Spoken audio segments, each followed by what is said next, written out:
तो मैं राज पांडे, आप देख रहे हैं आरसीएम टुडे। आइए जान लेते हैं अभी की लेटेस्ट अपडेट के बारे में। अभी की बड़ी खबर, ब्रेकिंग न्यूज़ के बारे में बात करेंगे।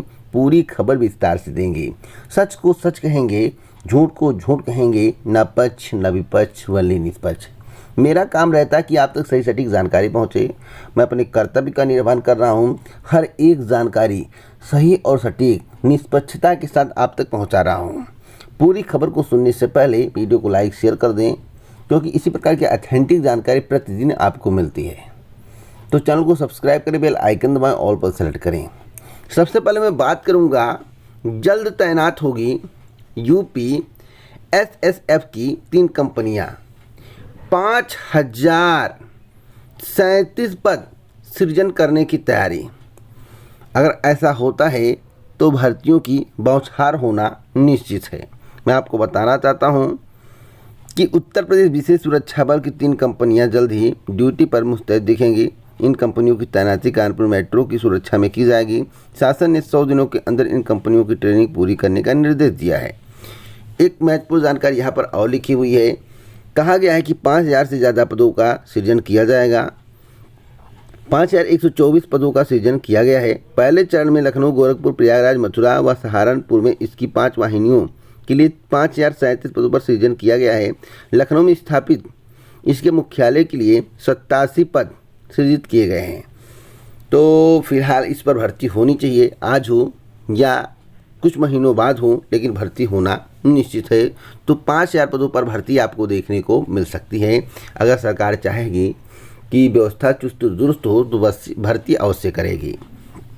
अगली खबर बीएड अभ्यर्थियों को लेकर है। बीएड वाले तैनात शिक्षकों को कराएं 6 माह का ब्रिज कोर्स, यानी कि जो अभ्यर्थी 69,000 शिक्षक भर्ती में चयनित हुए हैं, शिक्षक हैं, उन्हें ब्रिज कोर्स कराने का आदेश दिया गया है। इलाहाबाद हाई कोर्ट की लखनऊ पीठ ने 69,000 सहायक शिक्षकों की भर्ती में तैनात बीएड योग्यता धारक अध्यापकों को एनसीटीई के गजट आदेश के मुताबिक 6 माह का ब्रिज कोर्स कराने का आदेश राज्य सरकार को दिया है। कोर्ट ने कहा है कि अगर विभाग की तरफ से यह ब्रिज कोर्स कराने में देरी होती तो इससे ऐसे शिक्षकों की नियुक्ति पर कोई विपरीत असर नहीं पड़ेगा। तो अब तक की सबसे बड़ी खबर ब्रेकिंग न्यूज़ है। अगली अपडेट है आरपीएससी की, जिसके संबंध में कल ही मेरे द्वारा जानकारी आपको दी गई थी। आपको बताया जाता है कि राजस्थान में जमकर भर्तियां हो रही हैं। तो यह पूर्णतः सही है कि राजस्थान में जमकर भर्ती हो रही है। आरपीएससी करेगा 6000 व्याख्याताओं की भर्ती, जिसके संबंध में इस चैनल के माध्यम से जानकारी दी गई थी कि मई तक किसी भी हाल में विज्ञापन जारी हो जाएगा। तो जो बताया गया था वही हुआ है, विज्ञापन जारी कर दिया गया। विज्ञापन तो जारी किया गया, लेकिन आवेदन प्रक्रिया मई के प्रथम सप्ताह से ही शुरू होगी। जो कि इस चैनल के माध्यम से दावा किया गया था, वह दावा सही साबित हुआ। आपको बता दें 26 विषयों के लिए 6000 पदों पर विज्ञप्ति निकली हुई है। 5 मई से 4 जून रात्रि 12 बजे तक कर सकते हैं आवेदन। राजस्थान लोक सेवा आयोग के द्वारा बायोलॉजी के 162 पद, कॉमर्स के 130 पद, म्यूजिक के 12 पद, ड्राइविंग के 70 पद, एग्रीकल्चर के 280 पद, जियोग्राफी के 793 पद, हिस्ट्री के 800 पद, 807 पद, हिंदी के 1462 पद, पॉलिटिकल साइंस के 1196 पद, इंग्लिश के 342 पद। इसी प्रकार से विभिन्न प्रकार के पद कई विषयों के शामिल है। कुल मिलाकर 26 विषयों के लिए विज्ञप्ति जारी की गई है। तो अगर आपके पास शैक्षिक अर्हता है तो आप आवेदन जरूर करें और नौकरी लें। अगली अपडेट है रीट को लेकर। मई में 15,500 पदों पर नियुक्ति होगी। आज के समाचार पत्र में बताया गया है कि रीट में नियुक्ति को लेकर युवाओं का लंबा इंतजार खत्म हो गया है। शिक्षा विभाग ने लेवल 1 के 15,500 पदों की जिला आवंटन सूची जारी कर दी है। शिक्षा मंत्री बीडी कल्ला ने ट्वीट कर बताया कि रीट लेवल 1 सीधी भर्ती के चयनित अभ्यर्थियों को प्रारंभिक शिक्षा निदेशालय द्वारा जिले आवंटित कर दिए गए हैं। इनके नाम, नियुक्ति पत्र पोस्टिंग के लिए जल्दी प्रदेश भर के जिला परिषद को भेजे जाएंगे। इसे जल्दी ही विभाग की वेबसाइट पर अपलोड कर दिया जाएगा। तो अब तक की सबसे बड़ी खबर और गुड न्यूज़ है। टीटी को लेकर है। यूपी टेट को लेकर आपको मालूम होगा कि मामला कोर्ट में विचाराधीन है। हाई कोर्ट ने यूपी टीटी 2021 के प्रश्नों के गलत उत्तरों को लेकर दाखिल याचिका पर राज्य सरकार व सचिव परीक्षा नियामक प्राधिकारी से 2 सप्ताह में जवाब मांगा है। यह आदेश न्यायमूर्ति राजीव जोशी ने दीक्षा सिंह व 7 अन्य की याचिका पर दिया है। याचिका में कहा गया है कि प्राथमिक विद्यालय में सहायक अध्यापक भर्ती के लिए परीक्षा नियामक प्राधिकारी 2017 के प्रश्नों के उत्तर बदलकर उन्हें 2021 में पूछा गया है। उत्तर गलत है, पाठ्यक्रम के बाहर के प्रश्न भी हैं। मांग की गई है कि हाई लेवल कमेटी के निस्तारण कराया जाए और याचियों को गलत प्रश्नों के उत्तरों का ग्रीष्म मार्क दिया जाए। तो ऐसे ग्रीष्म मार्क मिलने की संभावना है। अगर बेहतरीन ढंग से बहस हो गया और सुनवाई हो गई तो पक्का है कुछ ग्रीष्म मार्क मिलेगा। फिलहाल अभी इंतजार करना होगा, कुछ कहना वाजिब नहीं है जब तक कोर्ट का आदेश ना आ जाए। अगली अपडेट है देश में कोरोना की चौथी लहर को लेकर। आज के समाचार पत्र में बताया गया है कि देश में कोरोना की चौथी लहर के आसार कम, लेकिन कल ही मोदी जी ने कहा है, कल के समाचार पत्रों में आप लोगों ने पढ़ा होगा कि कोरोना की चौथी लहर आने वाली है। तो कितनी सच्चाई है, मोदी सही कर रहे हैं, आज के समाचार पत्र सही कर रहे हैं, इसके बारे में कुछ कहा नहीं जा सकता। लेकिन आज के समाचार पत्र में बताया गया है कि देश में कोरोना के मामले बढ़ रहे हैं, इसके बावजूद तमाम राज्य आश्वस्त हैं कि चौथी लहर की संभावना बेहद क्षीण है। माना जा रहा है कि नए संक्रमण में बढ़ोतरी होगी, पर पहली, दूसरी और तीसरी लहर जैसी स्थिति उत्पन्न होने की संभावना ना के बराबर है। नैनीताल में अगर आप रहते हैं, बिना मास्क के घूमते हैं, तो आपके ऊपर 1000 रुपये का जुर्माना लगाया जा सकता है। अगली अपडेट है कटाप को लेकर। जैसा कि आपको मालूम होगा कि उत्तर प्रदेश लोक सेवा आयोग कटाप जारी करने से कतराता है। ऐसा क्यों हो रहा है, आप लोग कई कटाप में देख चुके होंगे। अचंभित करने वाला कटाप है ओबीसी को बहुत बड़ा झटका लगा है। उत्तर प्रदेश लोक सेवा आयोग ने खंड शिक्षा अधिकारी बीईओ भर्ती 2019 के श्रेणीवार कटाप अंक एवं प्राप्तांक अब तक जारी नहीं किए हैं। एक अभ्यर्थी ने जब सूचना के अधिकारी के तहत इसके बारे में जानकारी मांगी तो आयोग ने कोई स्पष्ट जवाब देने के बजाय सिर्फ यही बता दिया कि भर्ती प्राप्तांक एवं कटाप अंक शीघ्र ही आयोग की वेबसाइट पर जारी किए जाएंगे, इसके लिए वेबसाइट का अवलोकन करते रहें। लेकिन आज के समाचार पत्र में कहा गया है कि कटाप बताने से आयोग कतरा रहा है। तो क्या इसमें भी हालमेल है? क्या ओबीसी को झटका लगने वाला है? कमेंट बॉक्स में आप अपनी राय जरूर दें। अगली अपडेट है जून जुलाई में हो सकती है 5G स्पेक्ट्रम की नीलामी। तो आपको नीलामी के संबंध में, निजीकरण के संबंध में लगातार जानकारी मिल रही होगी और सब कुछ बिक रहा है। ऐसा नहीं है कि कुछ नहीं बिक रहा, सब कुछ बिक रहा है। 5G स्पेक्ट्रम के बारे में आपको जानकारी होगी। 5G स्पेक्ट्रम की नीलामी जून की शुरुआत में हो सकती है। दूरसंचार विभाग इस पर काम कर रहा है। दूरसंचार मंत्री अश्विनी वैष्णव ने बृहस्पतिवार को कहा कि 5G स्पेक्ट्रम की नीलामी पर तेजी से काम हो रहा है। इसके साथ ही कीमतों से संबंधित उद्योग की चिंताओं को भी सुलझाया जाएगा।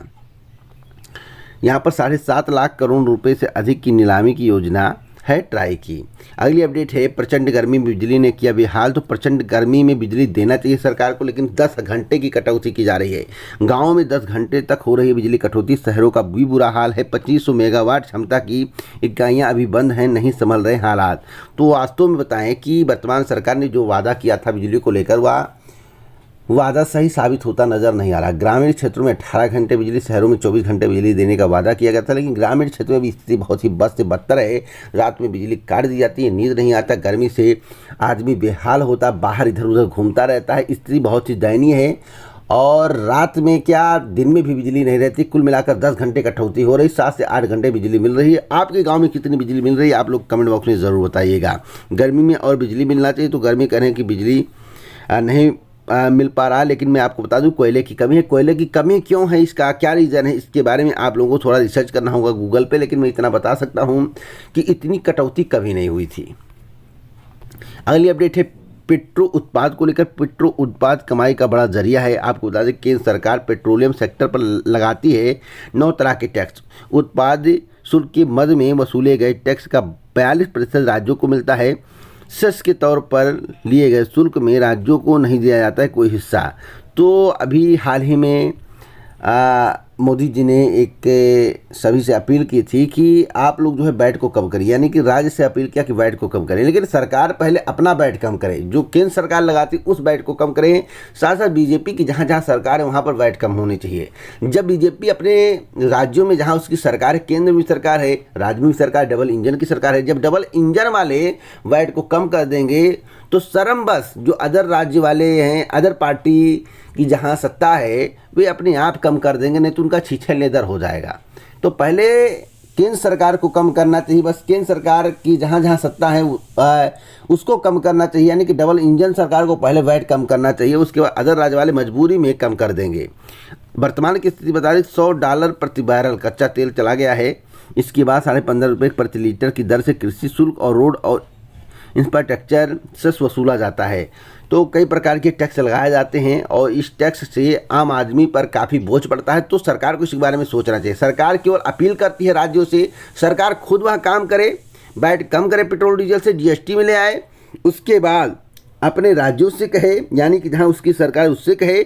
जब डबल इंजन की सरकार पेट्रोल पर डीजल पर वैट कम कर देगी तो अपने आप शर्म बस सभी राज्य वाले, जहां पर अदर सरकार है जैसे कांग्रेस की है, इत्यादि पार्टियों की सरकार है, वो अपने आप कम कर देगा। अगली खबर सुप्रीम कोर्ट के एक आदेश को लेकर है। सुप्रीम कोर्ट ने कहा है कि मेरिट बेहतर तो अभ्यर्थी समान कोटे का ही हकदार है, अनारक्षित श्रेणी में सीट की कर सकता है दावेदारी। तो सुप्रीम कोर्ट ने जो कहा है बेहतर कहा है, सही कहा है, हमेशा ऐसा ही होता चला आया है। अगली अपडेट है साल भर की मदद से पास की दरोगा भर्ती की परीक्षा जांच में धरा गया।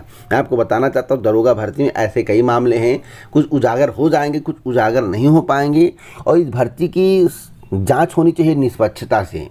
अगर भर्ती की जांच नहीं होगी तो योग्य अभ्यर्थियों का चयन नहीं होगा। यूपी दरोगा भर्ती परीक्षा में साल भर की मदद से पास होकर आया अभ्यर्थियों को फिजिकल टेस्ट और दस्तावेज सत्यापन के दौरान गिरफ्तार किया गया। दरोगा बनने आया अभ्यर्थी अपना पूरा नाम भी हलफनामा पर सही नहीं लिखा सका। जांच में सामने आया कि अभ्यर्थी की जगह पर साल भर ने पेपर हल किया था। आरोपी अभ्यर्थी से देर रात तक कैंट पुलिस ने पूछताछ की। तो मामला बहुत ही संगीन है। इसी प्रकार के कई केस हैं और दरोगा भर्ती में अभ्यर्थियों ने बहुत पहले भी भ्रष्टाचार के आरोप लगाए थे, साल भर गैंग एक्टिव होने के आरोप लगाए थे और इस भर्ती की जांच की मांग की गई थी, लेकिन जो अभ्यर्थी जांच की मांग कर रहे थे उन पर FIR दर्ज कर दिया गया था। तो सरकार के बारे में सोचें, इस भर्ती की जांच कराए निष्पक्षता से। अगर सब कुछ सही रहे तो भर्ती की कंप्लीट करे, अगर सब कुछ सही नहीं है तो भर्ती परीक्षा को रद्द करे, पुनः परीक्षा कराए। अगली अपडेट है 100 दिन की कार्य योजना की निगरानी करें, मिश्रा जी ने कहा है। मैं आपको बताना चाहता हूं और सभी को मालूम भी होगा कि राज्य के मुख्य सचिव दुर्गा शंकर मिश्र ने कहा कि सभी विभाग अपनी 100 दिन की कार्य योजना की ऑनलाइन निगरानी की व्यवस्था करें ताकि इसके अमल में तेजी आ सके और तय समय पर टारगेट पूरा किया जा सके। तो ऐसे 100 दिन में कोई टारगेट पूरा नहीं हो पाएगा, बहुत कम उम्मीद है, इक्का दुक्का को छोड़ दिया जाए। भर्ती परीक्षाएँ तो खासकर 100 दिन में कंप्लीट नहीं हो पाएंगी, ना ज्वाइनिंग मिल पाएगा, तो अभी आपको वेट करना पड़ेगा। वैसे अगर 100 दिन की बात कीजिए तो 300 दिन में जिसकी भर्ती प्रक्रिया पूरी होनी होगी हो जाएगी, तो लगभग आपको अभी साल भर वेट करना पड़ेगा। साल भर में भर्ती प्रक्रियाएं पूरी होंगी। जिसका चरण पहला होगा वह साल भर लगेगा, जिसका चरण दूसरा होगा वह 3 महीने में या 4 महीने में भर्ती प्रक्रिया पूरी हो जाएगी। तो अब तक की सबसे बड़ी खबर ब्रेकिंग न्यूज़ है। अगली अपडेट है कि दावा संगठित क्षेत्र में 4 लाख लोगों को मिला रोजगार। श्रम मंत्रालय ने कहा कि दिसंबर तिमाही में 3.14 करोड़ रही श्रमिकों की संख्या। तो यहाँ पर बताया गया कि किस क्षेत्र में रोजगार दिया गया है। विनिर्माण क्षेत्र में 1.24 करोड़ रोजगार दिया गया। शिक्षा के क्षेत्र में 69.26 लाख रोजगार दिया गया। IT BPO के क्षेत्र में 34.57 लाख रोजगार दिया गया है। स्वास्थ्य के क्षेत्र में 32.86 लाख रोजगार दिया गया। व्यापार के क्षेत्र में 16.81 लाख, परिवहन के क्षेत्र में 13.20 लाख रोजगार दिया गया। वित्तीय सेवा में 8.85% रोजगार दिए गए। आवास रेस्टोरेंट 8.11 लाख रोजगार। तो रोजगार के बारे में बताया गया है जमकर रोजगार दिया गया, यानी कि मोदी सरकार ने जमकर रोजगार दिया है। 68.41% हिस्सा है कुल रोजगार में पुरुषों और महिलाओं की 31.59% हिस्सेदारी है। कुल श्रमिकों की कमी से 4% पद खाली हैं। तो बताया जा रहा है कि हमने खूब रोजगार दिया, खूब रोजगार, इतना रोजगार दिया है कि बेरोजगारी कम हुई। तो बेरोजगारी कम हुई या नहीं हुई है आप लोग कमेंट बॉक्स में ज़रूर बताएं। अगली अपडेट है मार्च 2023 में होगी यूपी बोर्ड की परीक्षाएं। माध्यमिक शिक्षा विभाग कर सकता है शैक्षिक कैलेंडर 2022 से 23 जारी। माध्यमिक शिक्षा परिषद की हाई स्कूल इंटरमीडिएट बोर्ड परीक्षा 2021 का आयोजन मार्च में होगा। माध्यमिक शिक्षा विभाग ने शैक्षिक कैलेंडर 2022 से 23 जारी किया है। 1 अप्रैल से शुरू हुई सत्र में अर्धवार्षिक प्रयोगात्मक परीक्षा सितंबर के अंतिम सप्ताह में होगी। अर्धवार्षिक लिखित परीक्षा का आयोजन अक्टूबर के द्वितीय तृतीय सप्ताह में किया जाएगा। नवंबर के पहले सप्ताह में अर्धवार्षिक परीक्षा के अंक वेबसाइट पर अपलोड किए जाएंगे। कक्षा 9 से 12 शिक्षण कार्य 15 जनवरी 2023 तक पूरा किया जाएगा। कक्षा 10वीं और 12वीं की प्री बोर्ड परीक्षा, कक्षा 9वीं और 12वीं की वार्षिक परीक्षा 1 से 15 फरवरी के बीच होगी। 16 से 28 फरवरी के बीच प्री बोर्ड और वार्षिक के अंक वेबसाइट पर अपलोड किए जाएंगे। इंटर की प्रयोगात्मक परीक्षा से 16 से 28 फरवरी को लिखित परीक्षा मार्च में होगी। पूरी जानकारी इसमें दी गई। DLED व BTC विभिन्न सत्रों का परिणाम जारी। सचिव परीक्षा नियामक प्राधिकारी की ओर से बृहस्पतिवार को DLED और BTC के विभिन्न सत्रों का परिणाम जारी किया गया है। अगर आपने परिणाम को नहीं देखा है तो आप PNP का अधिकारी वेबसाइट पर जाकर परिणाम को देख सकते हैं। तो अगर आपको वीडियो पसंद आया हो, ज़बरदस्त वीडियो लगा हो, आपको कुछ समझ में आया हो तो कमेंट बॉक्स में ज़रूर बताइएगा और लाइक शेयर करना वीडियो को मत भूलिएगा। जय हिंद, जय भारत, नमस्कार।